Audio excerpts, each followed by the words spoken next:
જો આ આપણું છે રોકાવાનું. જોડાવાર કે ચાવી ક્યાં?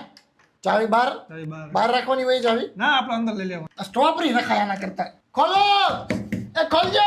એલા બહાર નથી કોઈ પણ હવે યાર શાંતિ રાખીને જે કરો. આ બધા મસ્તી કરતા હોય હોટલોમાં બાજી વાકી વહી જાય. આ ખોલો મસ્તી ન કરો ખોટી. એલા કોઈ નથી ભાઈ. આ રૂમ ની અંદર શું જાજરૂ ને એવું રાખ્યું છે? બાથરૂમ છે યાર રૂમ નથી.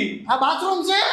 તો આની અંદર કઈ રીતે ચોકડી કેમ આવી આપી? આની અંદર લુગડા કઈ રીતે ધોવા બેહવાનું? એલા ચોકડી નથી બાથ તો બે યાર નાવાનું આવે યાર. ત્યાં પાટલો કઈ રીતે મૂકવાનો? આમ ડગ છે પાટલો. આ સ્ટાઈલ કેમ લગાડી છે? તાય નથી ફુવારો હે પાણીનો ફુવારો થાય ત્યાંથી ઉપર આપણે માથે. બંધ થઈ જા. બે નળ કેમ યા ગરમ પાણી ને ઠંડા પાણી. હા ઈ નો નાવ હોય તો. આ પૈસા વાળાના ધતિંગ આવા બહુ હોય. નો નાવાને નળ રાખે. આ ટેપ ઉતાર લે. આ તું ટેપ ઉતાર લે નીચે સ્પીકર. ટેપ નથી મારો ભાઈ. કમક તમારા ધતિંગ મને ગમતી વાત જ નથી. રેડું નો પાય ફ્રીજ છે ઠંડુ જો. આ ગ્લાસ નીચે ઉતાર લે. જગ ને નીચે ઉતાર.